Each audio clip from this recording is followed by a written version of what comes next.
नमस्कार दोस्तों, हमारे YouTube channel the knowledge of animal husbandry and public health पर आपका बहुत बहुत स्वागत है। दोस्तों, आज हम दूसरी पशु से संबंधित बीमारी का अध्ययन करेंगे या उस पर चर्चा करेंगे। उस बीमारी का नाम है कीटोसिस। तो आपको सबसे पहले तो ये समझना पड़ेगा कि कीटोसिस रोग कैसा रोग है।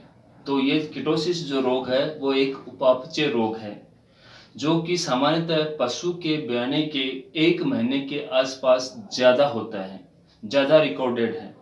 वैसे तो किसी अवस्था में हो सकता है, लेकिन ब्याने के 1 महीने के बाद में ज़्यादा होता है। ये किसी भी प्रकार के जीवाणु विषाणु से रोग नहीं होता है। ये उपापचय क्रियाओं में गड़बड़ी की वजह से ये रोग होता है।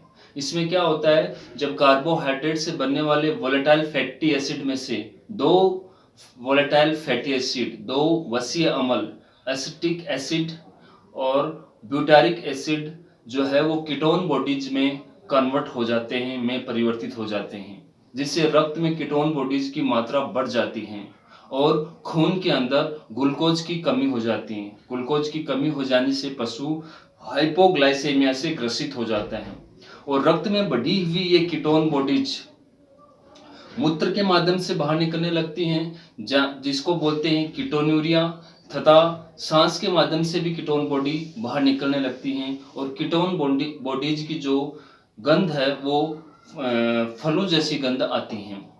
आगे अपन जानते हैं कि इस रोग के लक्षण क्या क्या हैं, कि पशुपालक कैसे पहचाने कि अपना जानवर जो है वो कीटोसिस से ग्रसित हो गया। तो इसके लिए दोस्तों सबसे पहले अपने को ये देखना पड़ेगा कि जानवर सबसे पहले बांट खाना बंद कर देता है। वैसे पशु सही करता है, क्योंकि पशु के शरीर में ग्लूकोज की कमी है, इसलिए वो प्रोटीन डाइट खाना पसंद नहीं करता है। तो कंसंट्रेट डाइट या बांट खाना बंद कर देता है, उसको सूंघ के छोड़ देता है। ये पहला लक्षण आपको मिलेगा। अगर आपने इलाज नहीं करवाया तो फिर धीरे धीरे जानवर जो है चारा खाना भी बंद कर देता है। अगला लक्षण जो है, जानवर के विभिन्न स्त्रावों में, जैसे दूध के अंदर, पेशाब के अंदर, गोबर के अंदर जो है मीठी मीठी खुशबू आने लगती है और नाक से भी मीठी मीठी खुशबू आने लगती है। तो इसके बाद में अगर जानवर का आपने इलाज नहीं करवाया तो जानवर बैठ जाता है, उठ नहीं पाता है। तो इस प्रकार के लक्षण आपको मिलेंगे। एक तो आपको जो है सबसे पहले बांट खाना बंद कर देगा जानवर।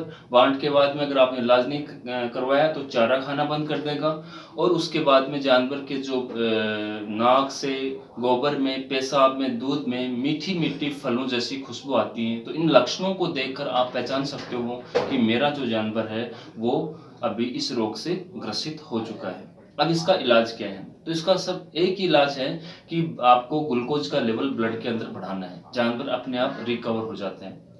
तो इसके लिए आप देसी इलाज ये कर सकते हो कि घर पे आप गुड़ को लेकर गुड़ को हल्के गर्म पानी के अंदर भिगो के रख सकते हो आधा 1 घंटे तक, और उस गुड़ के पानी को अगर जानवर को आपने पिला दिया तो ब्लड में ग्लूकोज का लेवल मेंटेन हो जाएगा और जानवर रिकवर हो जाएगा। या मार्केट के अंदर विभिन्न प्रकार के ग्लूकोज के जेल लाइक प्रिपरेशन आते हैं, तो उन जेल लाइक प्रिपरेशन को लाकर भी आप जानवर को मुख के द्वारा दे सकते हो। अगर जानवर ज़्यादा सीरियस हो गया तो आप पशु चिकित्सक को बुलाइए ताकि वो ग्लूकोज जो है वो रक्त में डायरेक्ट लगा सकें। तो इस रोग के बारे में आपको जानना है। ये रोग सामान्यतः ब्याने के 1 महीने के बाद में होता है और उसी टाइम इसके अंदर मेटाबॉलिक डिजीज होने के चांस ज़्यादा होते हैं। धन्यवाद।